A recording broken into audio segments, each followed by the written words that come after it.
The Office of the Director of National Intelligence released their 2024 annual report this week, highlighting nation-state threats China, Russia, Iran, and North Korea. Which one earned the dubious title of America's number one threat? Let's see.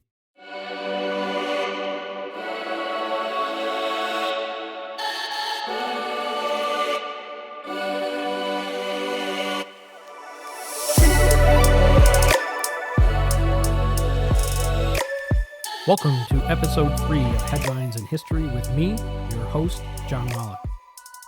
Okay, today I want to chat about the Office of the Director of National Intelligence's annual threat assessment, like I said in the intro. The report was much discussed earlier this week and followed by congressional testimony from the director, Avril Haines, as well as the director of the DIA, the Defense Intelligence Agency, Lieutenant General Jeffrey Cruz, a U.S. Air Force general, the FBI director, Christopher Wray, and the NSA director, who carries the additional title of Commander of U.S. Cyber Command, General Tim Howe. I think the report is relevant not only because it is in the headlines clearly, but can serve as a comparison of where we stand regarding threats in our history. So what I want to do is I just want to summarize the over 50 pages, break it down to the biggest threats, and then provide some context to some of those with some historical comparisons as well. But mainly this is going to be a discussion about headlines more than it is history. Let me start by saying that the threats as they are outlined in the report, I can agree with. They may seem a bit obvious. It's not too hard to decipher which threats exist, not only to the United States, but to our allies, the greater West, if you will. So it's not a great surprise that the threats that they had discussed, China, Russia, Iran, and North Korea, are what they are. They are the greatest threats as we see them today. What is a bit interesting is how they were ranked. So if you were to rank them in order that you find them in the report, China, Russia, Iran, and North Korea, I would agree with their rank in as much as the willingness to act upon some of their threats and the willingness to act against the United States. So the rank wouldn't be a description of their overall capabilities, but more so the possibility that we could end up indirectly engaged like we are already, really, but indirectly engaged and then potentially directly engaged someday. As an example, North Korea has a greater capacity in conventional warfare as they've been preparing to fight South Korea since the end of the war in 1953, or the pause in the war, however you want to look at it. So they are more capable than, say, Iran in terms of the conventional fight, but it's more likely that we would be dealing with a direct engagement with Iran, like we are with the Houthis in Iraq, than we would be in North Korea. So if you were to rank them in terms of the direct engagement, I would also agree with the rank there. Okay, a couple things to bear in mind. First, it's an unclassified document and lacks detail that could reveal sources and methods.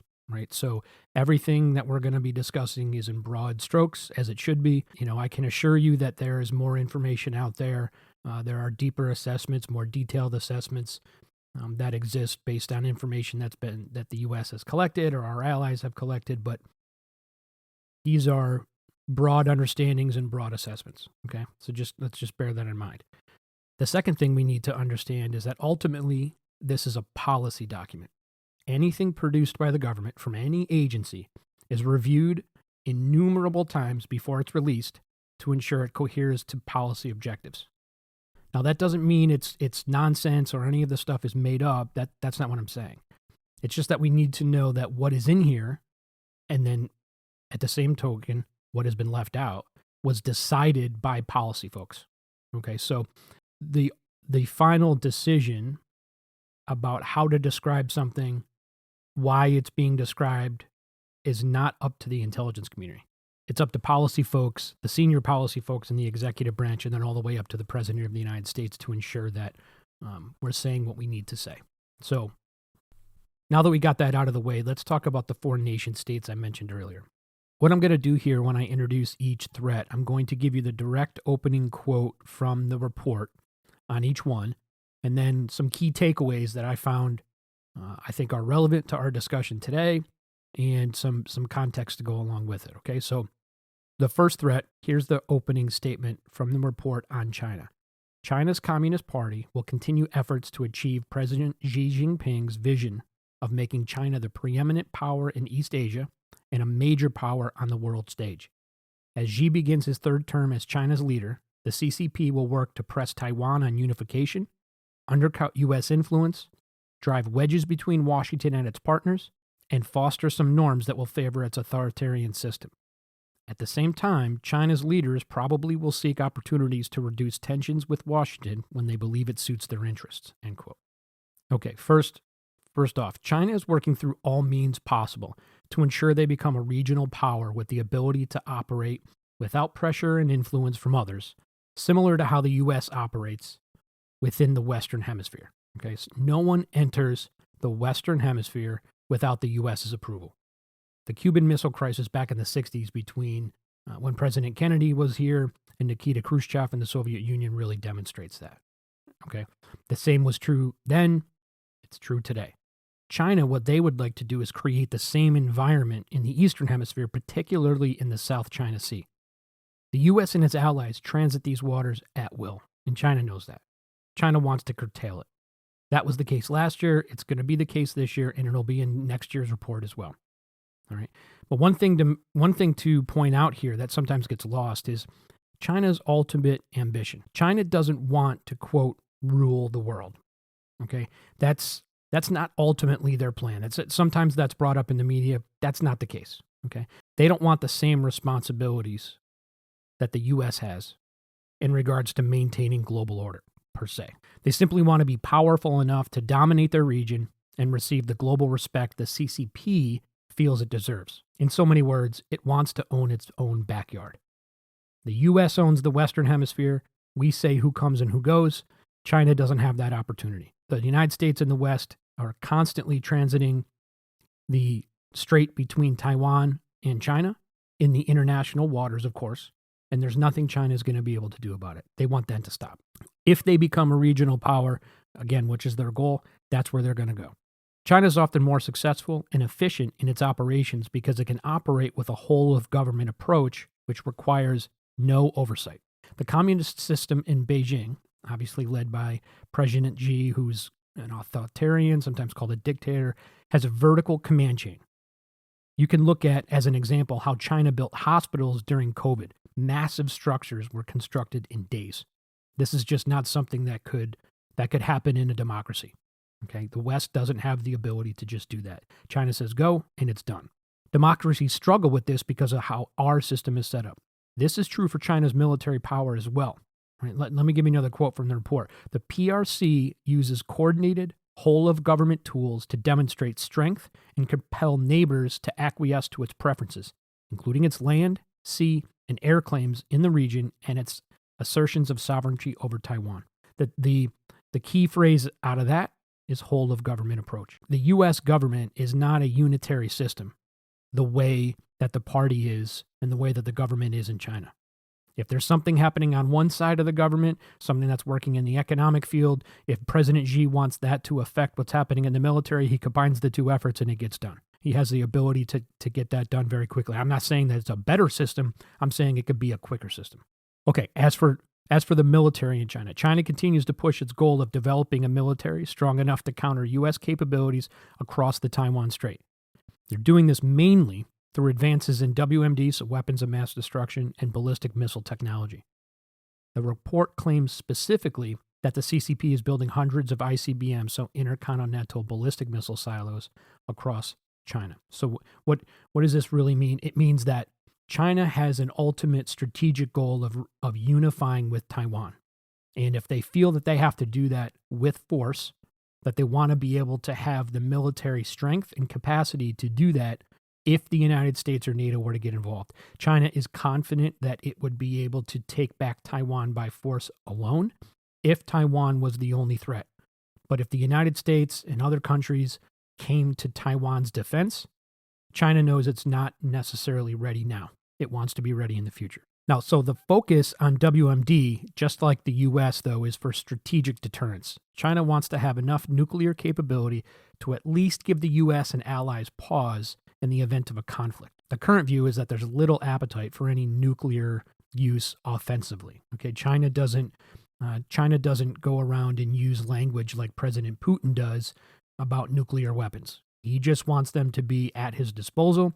So the rest of the world says, okay, well, we've got to add that into our calculus if we ever engage China, just like the United States does. Another military aspect is China's pursuit of overseas basing. This is key, and this is something they've been working heavily on in the last few years.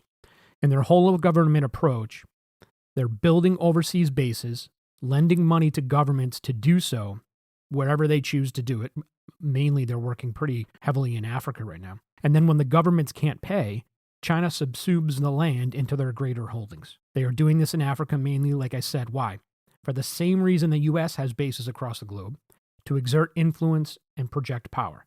Now, don't confuse with China's overseas basing as a desire for global power, like I said. They aren't the same. In order to defend itself at home against a power like the U.S., China needs access to basing across the globe for intel collection, logistics, and other capabilities, not because they want to directly own the ground. The United States has the capability to project power anywhere in the world, mainly because of our aircraft carriers. But we've got to be able to feed those aircraft carriers and all the sailors that are on them, so we have basing rights all over the world. It doesn't mean because we want to control the world. We just want to be able to operate wherever we want across the globe. China wants the ability to do the same thing. Specifically, if the United States, for example, were to get involved in a conventional conflict with China, and we had to go over, say, to the Pacific and defend Taiwan, we're going to need the ability to resource our units. We're going to do that through our global logistics supply operations. Well, if China has basing rights overseas and they can affect those global logistics, then the United States is going to have a difficult time defending Taiwan. If it can't feed itself, it can't refuel, it can't rearm. China also, you'll hear about in the media often, continues to conduct espionage operations throughout the world, stealing technology and secrets and attempting to influence public opinion. They do that with TikTok, which TikTok happened to be in the news this week, as well as the House decided to pass somewhat of a modified ban on the use of TikTok. It is well known to the government, and they've been discussing it in the open, that China uses TikTok in order to influence the public. China continues to pursue space-based capabilities as well. According to the assessment, specifically by 2030, China should have reached a level of space capability near the U.S., give or take. These capabilities focus on intel collection, cyber defense, and likely kinetic attack operations against enemy satellites. China is very well aware, as they are themselves, but that the West relies on satellites for a lot of information collection as well as the ability to communicate. And if ever to get involved in an engagement with the U.S., they would go after the satellites, which makes things exceptionally hard for the U.S. military. Okay. Now, cyber capabilities for China are robust, and some assessed within a certain capability range of the U.S. Not to get detailed, but they're good at what they do, but ultimately not as good as the United States. That's the assessment. Okay. Either way, they are formidable. Just last month, it was announced by FBI Director Wray that China had infiltrated major U.S. infrastructure locations through weaknesses in internet modems and in place code in said modems that could have had devastating effects with global consequences if activated. Now, that's just an indicator of what China's intentions are. The United States' cyber is based on defense. China, clearly, by taking in and placing code inside of infrastructure projects within the United States, is demonstrating an offensive capability, very different than the U.S. One thing that makes China similar to Russia when in discussing these threats, and not like Iran and North Korea, is that we have to deal with them diplomatically. We have issues that we both share, human rights, drug trafficking, and other things that we'll work together on. And like we said in the opening quote, when China feels that it can make a deal with the United States, when China knows or when China thinks that it could to do something that's within the same priority as the U.S., they'll take that opportunity to do so because they still want to maintain that balance, right? They play both sides of the coin, if you will. We know that they're an intelligence threat. We know that someday they may be a military threat, but at the same time, they want to be our friends and they want to keep trade open. So they're walking that fine line. Okay. So let's move on to Russia. The report's opening quote: Russia's unprovoked war of aggression against Ukraine is a tectonic event that is reshaping Russia's relationships with the West and China, and more broadly in ways that are unfolding and remain highly uncertain. Escalation of the conflict to a military confrontation between Russia and the West carries the greater risk, which the world has not faced in decades. Moscow will remain a formidable and less predictable challenge to the United States in key areas during the next decade, but still will face a range of constraints. Russia will continue to pursue its interest in competitive and sometimes confrontational and provocative ways, including by using military force as it has against Ukraine and pressing to dominate other countries in the post-Soviet space to varying extents. End quote. What's the context of this opening quote? Russia is a bit more unpredictable today than they have been in a very long time. The United States clearly had a direct threat, a direct competitor in the Soviet Union after World War II, throughout the entirety of the Cold War. Although we had assessed them as a peer, and we were not really certain that if it came to an actual all-out conventional war that we could be victorious. I mean, we were confident we would be, but potentially we wouldn't have been. We could still predict with relative certainty what the Soviet Union was going to do, how it was going to act in order to maintain its status, if you will.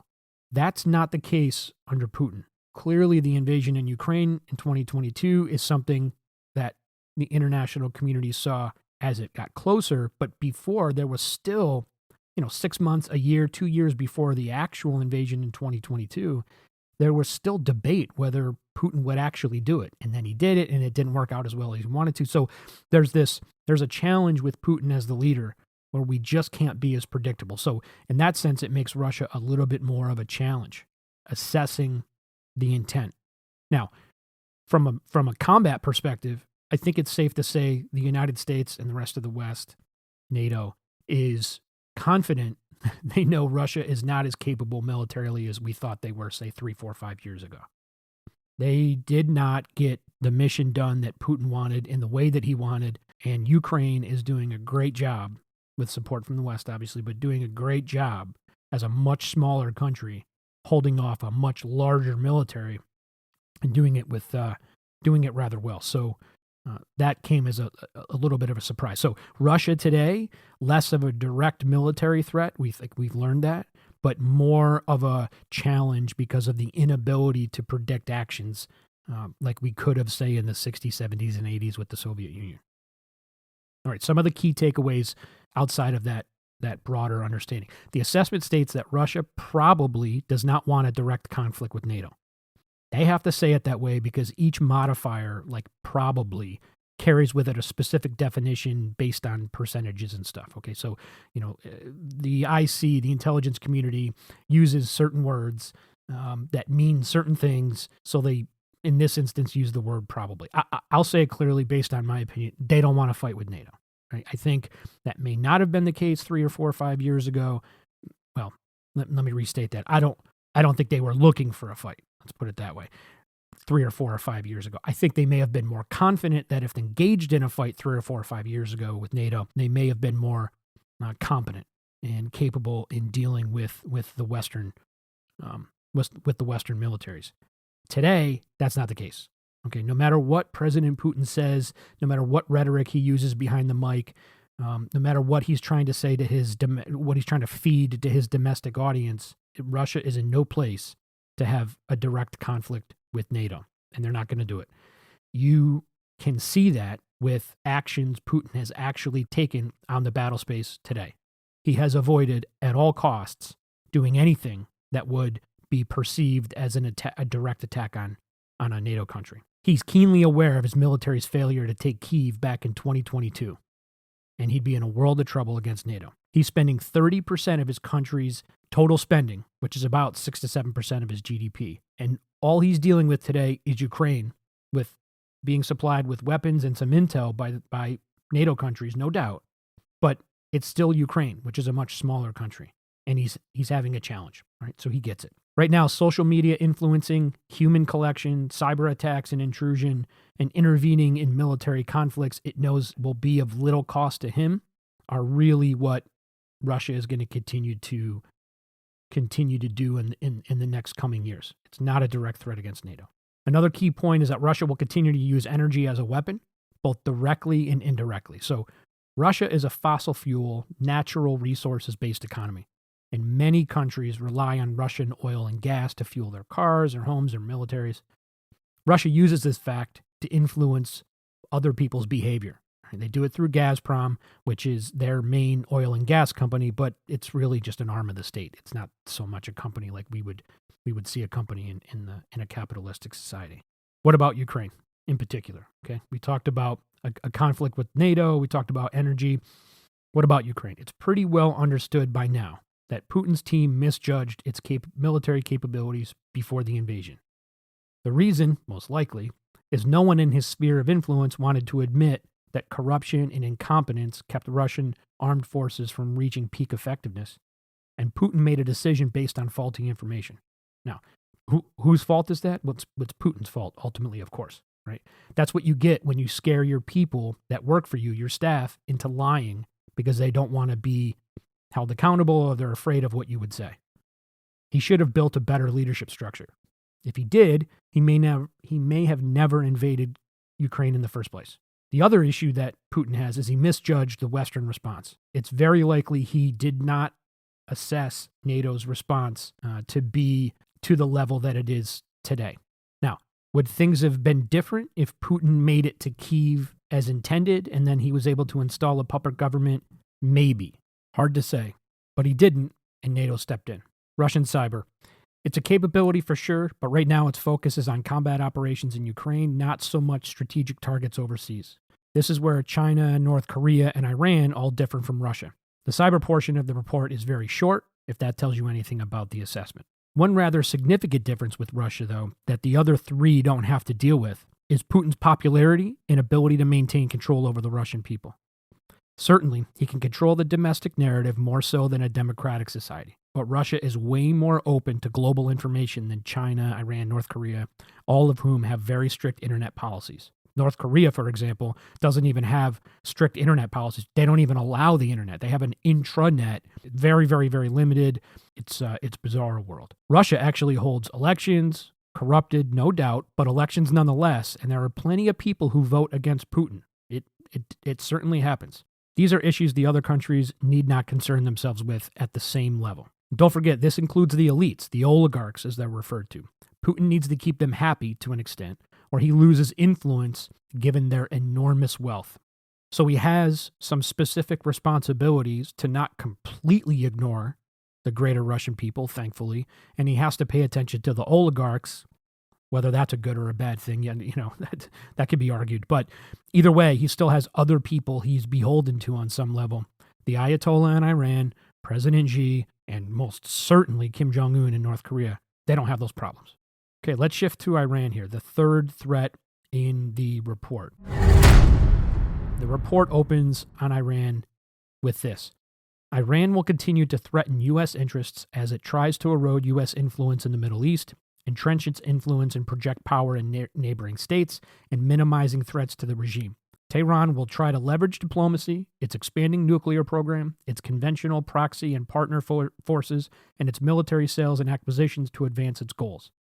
The Iranian regime sees itself as locked in an existential struggle with the United States and its regional allies, while it pursues its long-standing ambitions for regional leadership.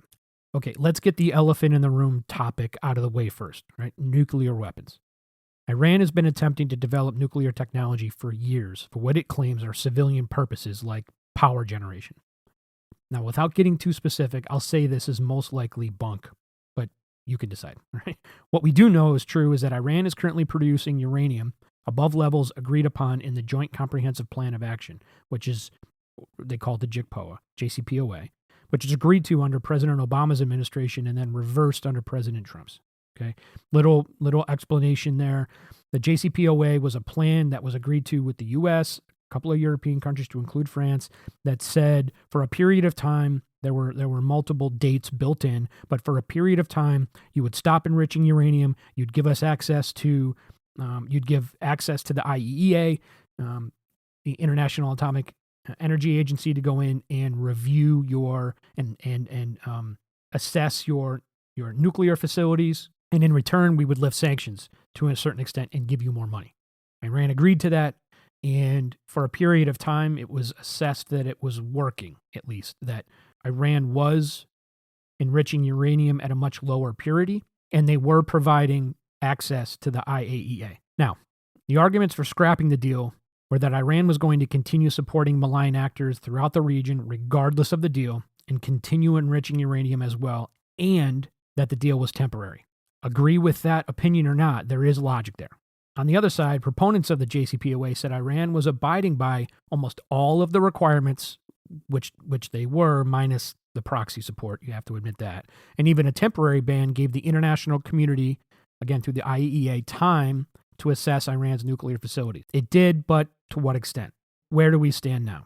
According to the report, Iran continues to exceed JCPOA restrictions on advanced centrifuge research and development and continues uranium enrichment operations at the deeply buried Fordo facility, which was prohibited under the JCPOA. Iran has been enriching and accumulating uranium hexafluoride, UF6, up to 60% and U-235 since April 2021, and continues to accumulate UF6 enriched up to 20%. Skipping all of the technical, just know that uranium needs to reach a certain enrichment status for nuclear-grade weapons production, and Iran has returned to a path to reach that status. So the question we want to ask is, does Iran really want the bomb, and quote-unquote the bomb, and if they could make it, can they? Or if they do want it, can they actually produce one? I'll just give you my 2 cents. I'd venture to guess they can, and if they really wanted to, how effective it would be is another story. But if they wanted to, they would do it. But we need to ask ourselves, is it really the bomb, quote-unquote the bomb, that they want access to? Do they really want to have that? Or do they really just want the world to know that they can have it? Right? That's an effective deterrent in and of itself. And that's one of the reasons that there was arguments from many different sides about the JCPOA, because that we couldn't even decide necessarily if Iran really wants it. Now, you can talk to some experts, you'll talk to some analysts that say it's clear as day. I mean, if Iran wanted to build it, they'd build it and they'd have it now. And then there's other experts, there's other analysts that would say, not necessarily. I honestly think it's a little bit of both. I really do think that Iran gets great use out of worrying the rest of the world, those that aren't their allies, that they can have, will have, and if they want to have the bomb, they want to have nuclear capability, weapons-grade nuclear capability, they're going to do it. That gets them somewhere. At the same time, I would not put it past the current regime to want to cause some pretty major destruction, specifically to Israel, if the regime felt that it was in danger of no longer surviving. So I don't ever think Iran would want access to the nuclear weapons and then just start using them offensively, say if they got into a local regional war. I don't think that's the case. But if it ever got to a point where the Ayatollah is saying to himself and he's with his staff and they say, listen, this is it. It's over. This whole experiment, this whole trying to influence the rest of the Muslim world to turn Shia and understand the Quran in our way and eradicate Israel from the map. All of that stuff is gone. We're not going to be able to do it anymore. I think it's possible they'd pull the trigger and do something really, really devastating. So it's not as easy as saying, do they want it? Don't they want it? It really kind of depends on the scenario. Both opinions have merit. Okay, so to Iran's military capabilities conventionally, not much of a change in the report compared to years past. Their conventional military remains capable for the region. You get about 800,000 service members in total amongst the services, the IRGC and others. They don't, though, have the capacity to defend against or defeat on offense any Western power, nor can they handle the likes of Russia or China. They have some limited ballistic missile capabilities and are relatively capable air defenses, some of which are produced domestically, which is good for them, but again, not enough to deal with the more advanced Western power. They can, however, hold their own, like I said, in the region. Iran's strengths right now come through cyber and conducting terror-like activities through their proxies, which is something we hear about throughout the news, right? The Houthis in Yemen, Hezbollah in Lebanon, Hamas in Gaza, and what we call the SMGs, or the Shia militia groups in Iraq. One thing I want to highlight here and make clear that we hear about in the news all the time is that Iran supports these malign actors throughout the region. They support these proxies, and these proxies act upon whatever Iran asks them to do. And we just got to make clear that that isn't always the case. These proxies, the Houthis, the Shia militia groups in Iraq, Hezbollah specifically in Lebanon, they have their own goals. Right? The Houthis are currently involved in a civil war in Yemen. The Houthi movement started because of local issues, a desire to run Yemen, and a desire to offset Saudi influence in the region. It wasn't because they wanted to have a fight with the United States or destroy Israel. Now, maybe those are ancillary things, and they might want to get in. They might have an opportunity to get involved in some of those other things, but that's not the priority. They'll take guidance, they'll take money, they'll take weapons from Iran in order to get their priorities met, but they won't just do everything Iran says to do. So that's what makes, again, some of these proxies here a challenge to assess, because we don't know if their actions necessarily are directed because of what Iran has asked them or influenced them to do, or if they're doing it kind of on their own. It is the case that not everything the proxies do came directly because Iran said so. In regards to Hamas, with the October 7th attack that led up to the current war. Right now, the intelligence community hasn't released any information that there was direct guidance from Iran to Hamas to conduct the attack. Certainly possible that Iran has been training and supporting the efforts of Hamas, operationally, strategically, meaning constantly, just in case something happened. But in terms of executing October 7th, that may have not been Iran's call at any level. Okay, so those are the two big things when it comes to Iran: their nuclear capabilities and the desire to continue to enrich uranium. Whether we will reintroduce some kind of a JCPOA agreement, and then what Iran is doing through its proxies. That's going to continue. It's able to get a lot of things done in terms of its strategic interests.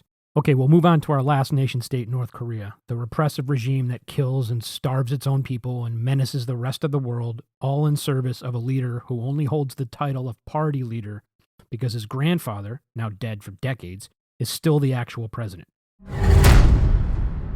So, yes, the Kim Jong-un is the head of the party in North Korea, but he'll never be the president because the president is Kim Il-sung, who's dead. One of my favorite polemicists, Christopher Hitchens, once referred to North Korea as a necrocracy because it's controlled by a dead guy, really. All right, this just to give you some context into how North Korea really thinks, or at least the regime in North Korea thinks. Right. So the report's opening quote: North Korean leader Kim Jong-un is continuing efforts to enhance North Korea's nuclear and conventional capabilities, targeting the United States and its allies, which will enable periodic aggressive actions to try and reshape the regional security environment in his favor. Kim probably is attempting to secure North Korea's position in what he perceives to be an international environment conducive to his brutal authoritarian system, as demonstrated by North Korea's repeated public support for Beijing and Moscow's foreign policy priorities. Okay, as with Iran, let's address the most important topic first: nuclear weapons. Make no mistake, the regime in North Korea exists today based solely on its capacity to use nuclear weapons. Full stop. If it did not, the West would have eliminated the regime decades ago, given its actions against its own people. However, we can't. The risk is just too great. If the dear leader believed he was losing his grip, he would assuredly fire nuclear weapons on his enemies, potentially causing more damage than he already does. This is not the sky is falling thinking, okay, but rather a sober assessment of a reality we don't often consider in the West, right? We have to bear in mind that we have to think like, quote unquote, the enemy and put ourselves in their position with their perspective. Clearly, using nuclear weapons is a non-starter for the United States unless, we were in some existential threat like World War II. That is not the case for others. Where does North Korea stand out amongst some of the others? It's really in cyber. The regime has dedicated much of the very little money, but the money they have, to these efforts, specifically for espionage and digital currency theft. And this is how they get a lot of their money. Okay, the regime makes a good deal of money by hacking into digital wallets and swiping tokens. As an example, in the report, it highlights one theft in 2022 where the regime lifted $625 million from a Singaporean blockchain company. Where does it get money? It gets money from other countries, China specifically. You might ask why China supports North Korea financially, because what China doesn't want is North Korea to implode, because there are a lot of people that live in North Korea, and if the regime were to fall, those people are going to leave. and they're either going to head south or they're going to head north. And there's going to be a massive refugee issue on the Chinese border. That's one. And the other issue is that right now, North Korea is a buffer state between China and the West being our partner in South Korea. If North Korea were to implode, it's potential that there could be unification on the island. And if the unification, if the North fell, the assumption would be that the United States and the West would make a concerted effort to unify the peninsula under democratic and ideals, and then China would no longer have a buffer state. So the status quo is as awful as that is for the people who live in North Korea. The status quo is what China's really looking to maintain. Now, one last point I want to make here that wasn't addressed in the report, likely because the news is a bit more recent. It's North Korea's stance on unification. Just last month in February, Kim Jong-un declared that unification with the South is no longer a strategic goal of the North, as it has been since the end of the war in '53. That is pretty significant. Symbolically, he had a statue dedicated to that intent removed recently. For the longest time, reunification was ultimately the goal. The South and the North both agreed to that. Well, Kim Jong-un has changed that idea. And he said, that's it. It's over. There's no unification idea. The South is a complete enemy. We're not interested in reunifying. And anybody who helps the South is an enemy to us. That makes things a bit different in the challenge of dealing with what North Korea may do next. Now, there are assessments out there about why that change has happened, and one of them is because of an increased status of Kim Yo-jong, which is Kim Jong-un's sister, and she is believed to be concrete in her hatred of the South and in the West in general. So it looks as if that she may be influencing her brother a little bit. You know, there are some other ideas bounced around, but at the end of the day, what matters is, you know, to no longer desire unification is a real strategic shift, and we're going to have to monitor what that means over the next couple of years. Okay, to wrap up here, not to be left out, a few other topics are covered, like climate change, health security in the form of biological weapons and pandemics, and also transnational crime. Right? They weren't left out, but they certainly weren't given as much airtime, if you will. Watching reactions over the last couple of days, which I've done, I should note that most in the U.S., which includes both political parties, agree basically with the entirety of the assessment, minus one concern, and that's the southern border. The southern border obviously is a whole separate topic. It's a whole nother issue, but there was some pushback on the director herself as to why the southern border and the other threats that come along with it, like terrorists slipping through using fake IDs, which happened to be a report that came out this week, or Russia and China sending in counterintelligence threats. But the DNI director, Avril Haines, she said in her testimony before Congress this week, which was designed specifically to discuss this report, replied that the border is more of a DHS concern, not so much a DNI, so a Homeland Security concern. But to her credit, she took the comment as a fair point, and we'll use it for future consideration. So, the border is a hot political topic right now, so I'm not surprised that some have brought it up as needing to be of a higher threat category and maybe spent more time within the report. But ultimately, while the southern border is a problem, regardless of how you view fixing the issue, the southern border is an issue, right, for the U.S., and we've got to get that ironed out. But in comparison to what can be considered existential threats, really, we're talking nation state, conventional militaries, people with nuclear weapons, a stretch, but potentially destroying huge swaths of the earth if they use nuclear weapons. That's just not a comparison. So I think it's fair that DNI left the top four: Russia, China, North Korea, and Iran. Okay, so that's the 2024 publication date 2024, but really the cover from the 2023 annual threat assessment. Again, I think it was well done. Clearly there's more to be known. There's more detail in other forums, but it's a challenging environment globally right now.